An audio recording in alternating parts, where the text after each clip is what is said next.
Remember when I said that optional purchases in the cash store for Overwatch 2 were not gonna make or break the game? Yeah, that didn't age too well. I mean, I don't know that it's gonna break it still, but boy howdy is Blizzard trying to push the boundaries. Okay, so let me get you up to speed. Overwatch 2 launched as an early access free-to-play title, and it predictably featured a battle pass, which has its own problems, and a cash store that once again predictably overcharged for the items on offer. What made this problem balloon into the issue it is now is the most recent edition of Blizzard's Halloween event, because not only do they try to charge us $19 for old Overwatch 1 skins we used to get for free, but this event features an anemic offering of actually new cosmetics whilst pulling every deceptive marketing trick in the book to squeeze the players for their money. But how bad could it possibly be? Well, how about only adding 2 actually new skins to the event, one of which can only be obtained in a bundle? And how about that bundle being 29% off a ludicrous $37 price tag? I mean, come on Blizzard, 29% off what?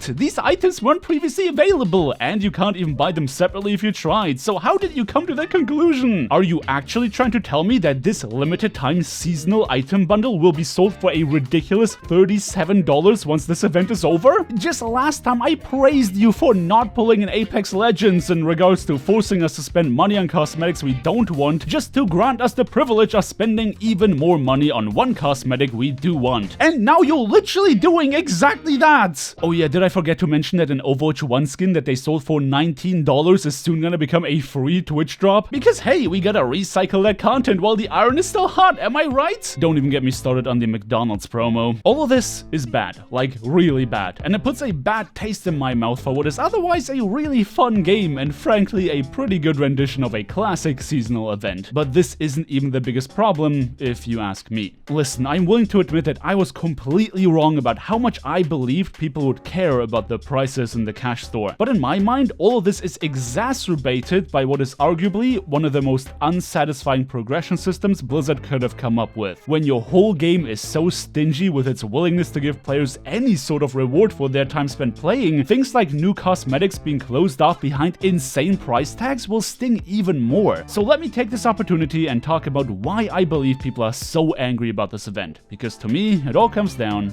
to progression.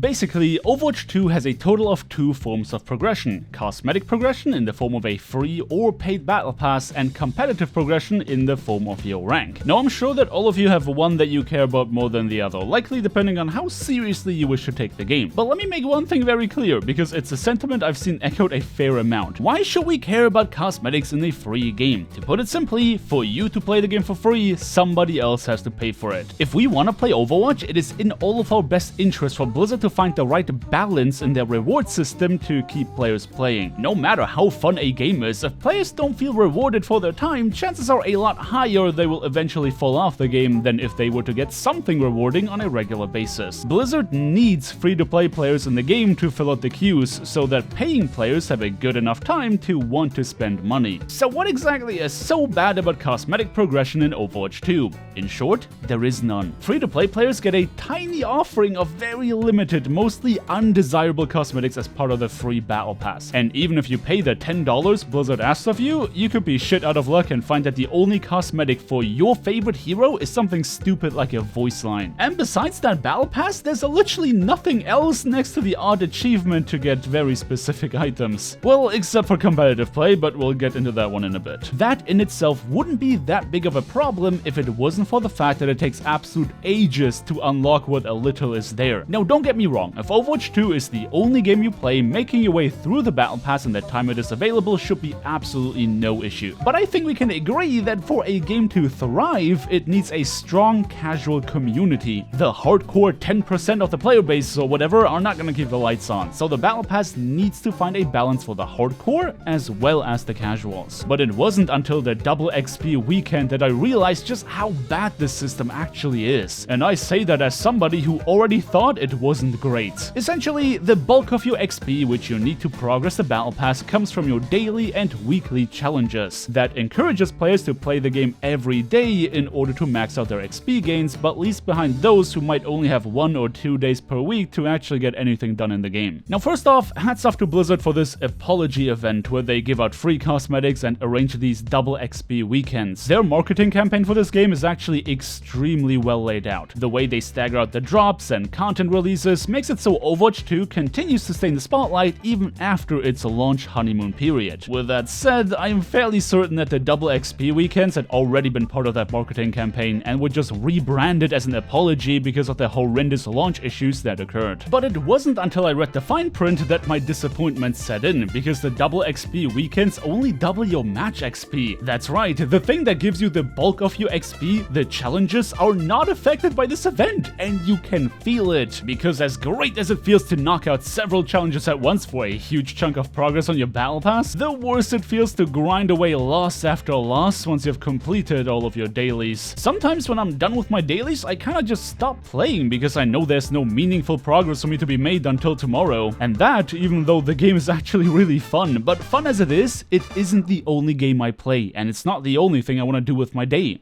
Like, I could be jumping into Sea of Thieves and work on a commendation that unlocks a unique cosmetic simply because I want to, and not because I feel urged to do so, which is kinda what Blizzard is doing. They try to urge you to play every day to stay on top of your challenges, but once that is done, unless you play ranked, you might as well just log off. I found that the only thing that keeps me going is playing with my friends when they are online, but back in Overwatch 1, no matter what game mode I played and no matter how much time I decided to spend in the game, I would always be working towards the next free loot box. And if the box didn't have what I wanted, I'd at least be getting some currency to get something else. Can you believe Overwatch 2 made me miss loot boxes? So how can Blizzard fix this? For one, if you don't want to bring back loot boxes for regulatory reasons, then that's fine. But aren't loot boxes only a problem if you can pay for them? Getting random cosmetics as part of the free battle pass would alleviate a lot of the problems we discussed in the previous video. And so long that you don't ask for money in exchange for random items, that shouldn't be a regulatory problem, right?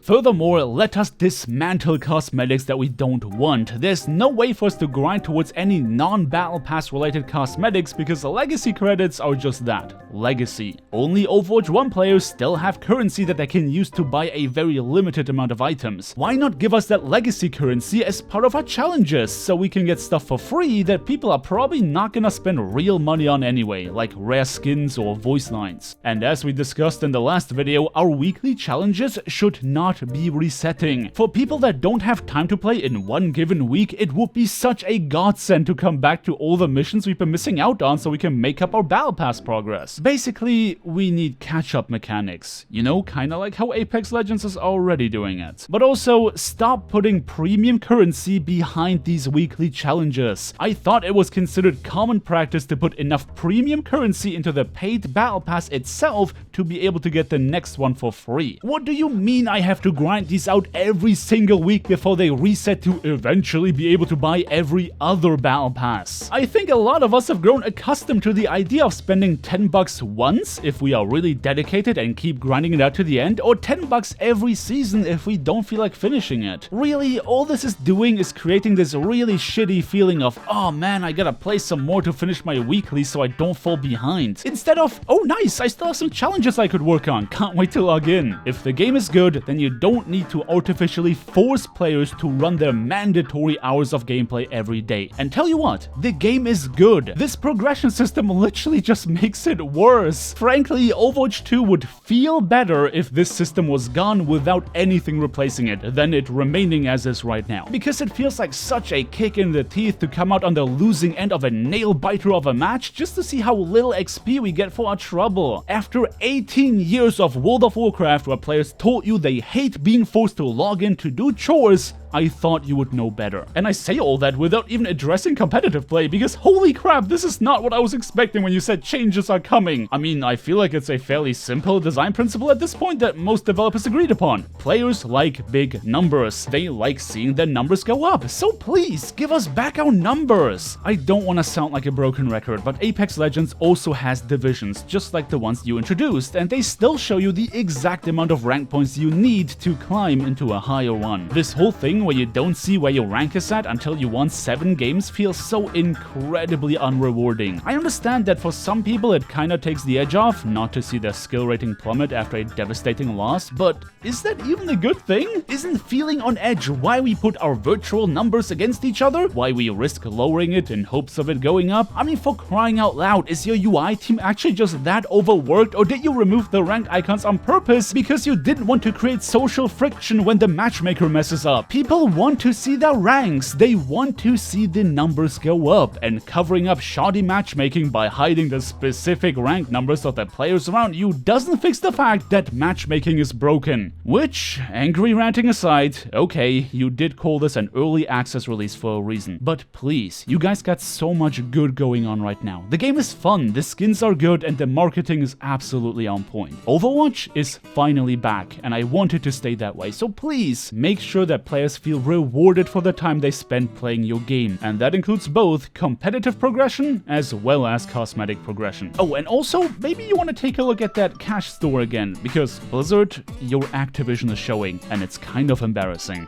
But what do you guys think? Should Blizzard put all their eggs into ranked and fix that as soon as possible, or would you also like to see some changes in the way you progress on the battle pass? Feel free to leave your own thoughts down in the comment section below. But until then, thank you everybody so much for watching. Don't forget to drop me a like on your way out if you enjoyed this video, subscribe if you want to see more, and definitely ring that bell icon to not miss out on my next upload. I hope you guys have a fantastic day, and until next time, peace.